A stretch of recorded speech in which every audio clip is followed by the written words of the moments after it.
Hello சொந்தங்களே, அஸ்ஸலாமு அலைக்கும். எல்லாம் எப்படி இருக்கீங்க? நம்ம இன்றைக்கி ஃபேன்சி கிச்சனில் ஒரு லஞ்ச் என்னென்னு பார்ப்போம்.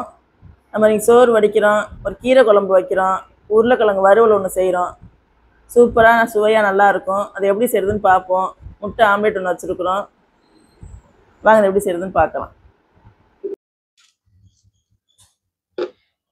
இந்த கீரை குழம்புக்கு தேவையான பாசிப்பருப்பு போட்டுக்கலாம். ஒரு 200 பருப்பு எடுத்துக்கிறேன். இந்த பருப்பு நல்லா கழுவிக்கலாம். பருப்பு கழுவியாச்சு. இப்போ பருப்புக்கு வேணுங்கிற தண்ணி ஊற்றி வேக வச்சுக்கலாம்.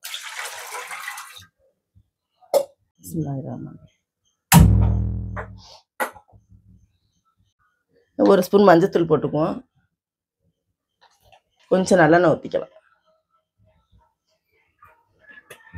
பருப்பு வேகட்டும்.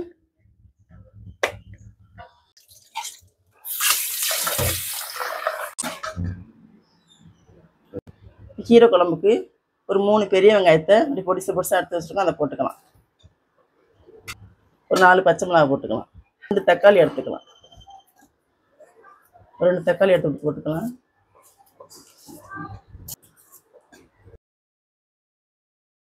ஒரு கட்டு அரைக்கீரை வாங்கி வச்சுருக்கோம். இந்த கீரை குழம்புக்கு அரைக்கீரை தான் நல்லாயிருக்கும். அதனால் அரைக்கீரை வாங்கி அறுத்து வச்சுருக்குறோம். இன்றைக்கி நம்ம வீட்டில் அரைக்கீரை குழம்பு, உருளைக்கிழங்கு வறுவல் இன்னைக்கு மதியானம் சாப்பாடு. வாங்க எல்லோரும் சாப்பிட்லாம். இந்த குழம்புக்கு தேவையான அளவு உப்பு போட்டுக்கலாம். தண்ணி ஊற்றிக்கும். கொஞ்சம் வேகட்டும். அதுக்குள்ளே நம்ம தேங்காயும் ஜீரகமும் அரைச்சி வச்சுக்கலாம். இந்த குழம்புக்கு தேங்காய் எடுத்து ஜீரகம் போட்டு அரைச்சிக்கலாம். இந்த கீரை குழம்புக்கு அரை மூடி தேங்காய் எடுத்துருக்கோம். ஒரு ஸ்பூன் ஜீரகம் போட்டுக்கலாம். ரெண்டையும் சேர்த்து அரைச்சிக்குவோம்.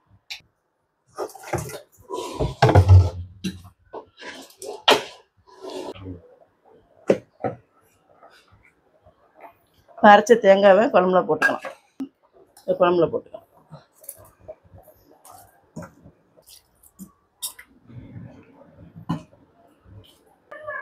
இது ஒரு 5 நிமிஷம் கொதிக்கட்டும். கீரை குழம்பு ரெடி ஆயிடுச்சு.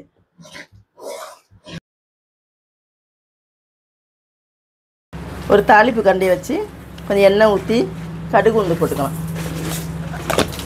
கொஞ்சம் சீரகம் போட்டுக்குவோம்.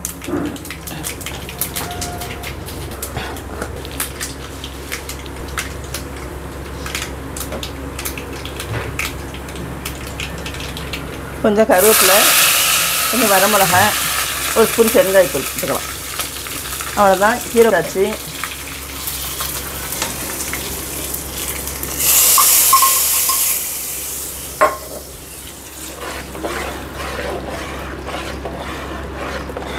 இப்போ எங்கள் வீட்டு பிள்ளைங்களுக்கு பெரிய பெத்தி காலேஜுக்கு சாப்பாடு கட்டணும், சின்ன பிள்ளைங்களுக்கு ஸ்கூலுக்கு சாப்பாடு கட்டணும்.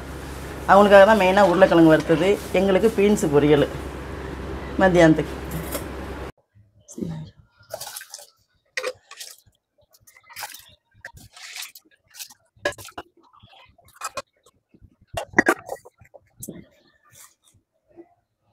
உருளைக்கிழங்கு வறுத்துக்கலாம். இந்த உருளைக்கிழங்கு தோலோடு போடாதான் ரொம்ப நல்லது. தோலை சீவிடாதீங்க, தோலோடையே போடுங்க. அதான் ரொம்ப சத்துன்றாங்க.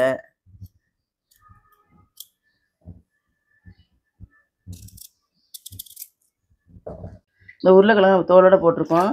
மண் இருக்கும். நல்லா கழுவிக்குங்க.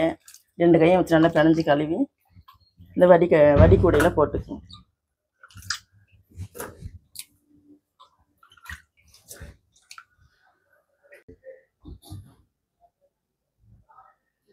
இந்த உருளைக்கிழங்கு வறுக்கிறதுக்கு அடுப்பில் கடாயை வச்சு எண்ணெய் ஊற்றிக்கலாம்.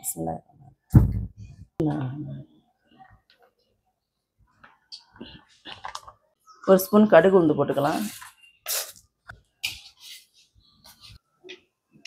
கடுகு பொரிஞ்சிருச்சு. இப்போ கருவேப்பிலை போட்டுக்கலாம். வறுத்து வச்ச உருளைக்கிழங்கு போட்டுக்கலாம். 1 கிலோ கிழங்கு எடுத்துருக்கோம். 1 கிலோ கிழங்கு அறுத்து ஊற்றி போட்டுக்கலாம்.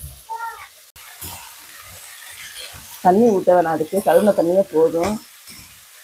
தண்ணி ஊற்றினா குழஞ்சி போயிடும் கிழங்கு. எண்ணெயிலேயே வறுக்கணும்.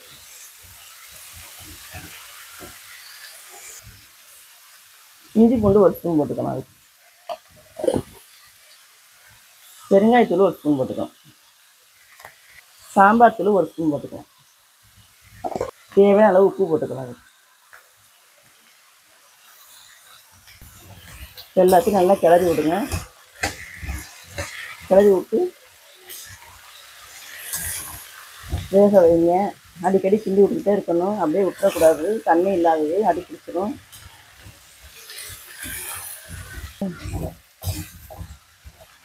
நேற்று தான் உருளைக்கிழங்கு ஃப்ரை பண்ணி சாம்பார் வச்சு கொடுத்தோம். கத்திரிக்காய், முருங்கைக்காய், மாங்காய்லாம் போட்டு சாம்பார்.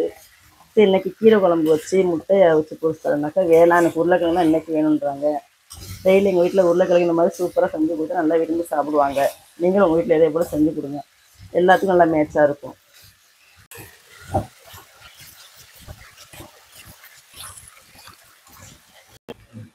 பாருங்கள், உருளைக்கிழங்கு வறுவல் ரெடி ஆயிடுச்சு. இதில் வந்து ஒரு ஸ்பூன் மிளகுத்தூள் மட்டும் போட்டுக்கலாம். போட்டு நல்லா 2 நிமிஷம் கிண்டி விட்டு இறக்கிடுங்க. அவ்வளோதான், உருளைக்கிழங்கு வறுவல் ரெடி ஆயிடுச்சு.